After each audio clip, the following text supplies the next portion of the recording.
എടാ ഞാൻ 2024 എം ആറിൻ്റെ ഏജ് എം ആർ എന്ന് പറഞ്ഞാൽ ഇഞ്ച് ഏജ് എക്സും എസ് എൽ എന്നൊരാളെ ഏജ് വൈയും ആണ്. ഓക്കെ അല്ലേ? ഞാൻ പറയാണ് ബിഫോർ 4 ഇയേഴ്സ്, അതായത് ബിഫോർ ആരാടാ? 2020. ബിഫോർ 4 വർഷം 2020 4 കുറച്ചപ്പോൾ എത്ര? 2020. 2020 ആയപ്പോൾ എം ആറിൻ്റെ ഏജ് 2020 ആയ സമയത്ത് എം ആറിൻ്റെ ഏജ് ഇപ്പോൾ നിലവിൽ എം ആറിൻ്റെ ഏജ് എക്സും എസ് എല്ലിൻ്റെ ഏജ് വൈയും ആണ്. ഇപ്പോൾ 2024 എന്ന് പറഞ്ഞു കഴിഞ്ഞാൽ 2024 ആയപ്പോഴാണ് ഞങ്ങൾ ഏജ് എക്സും വൈയും കിട്ടിയത്. അപ്പോൾ ഞാൻ ചോദിച്ചോട്ടെ, 2020 ആവുമ്പോൾ അപ്പോൾ എം ആറിൻ്റെ ഏജ് എത്രടാ? എക്സിന് എത്ര കുറക്കണം? 4 കുറക്കണ്ടേ? അപ്പോൾ എസ് എല്ലിൻ്റെ ഏജോ വൈന്ന് എത്ര കുറക്കണം? 4 കുറച്ചാൽ മതി. ഓക്കെ, എന്നിട്ട് ഞാൻ പറയുകയാണെന്ത്, എം ആറിൻ്റെ ഏജ്, ഓക്കെ, എം ആറിൻ്റെ ഏജ് നിന്ന് എം ആറിൻ്റെ ഏജ് അറിയണം. ഓക്കെ, അപ്പോൾ എം ആറിൻ്റെ ഏജ് പറയുകയാണെന്ത് 2 മടങ്ങ് എന്താണ് ഈ എസ് എല്ലിൻ്റെ ഏജിന് ഈക്വലാണ്.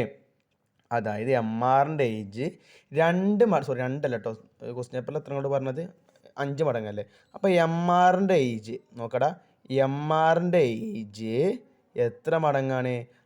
5 മടങ്ങ് കൂടുതലാണ് ആരുടെ ഏജ്? ഈ എസ് എല്ലിൻ്റെ ഏജ്. ഓക്കെ, എം ആറിൻ്റെ ഏജിൽ നിന്ന് 5 മടങ്ങ് കൂടുതലാണ് ആരുടെ ഏജടാ? എസ് എൽ എന്ന ഒരാളെ ഏജ്. ഓക്കെ, എം ആറിൻ്റെ ഏജ് നിന്ന്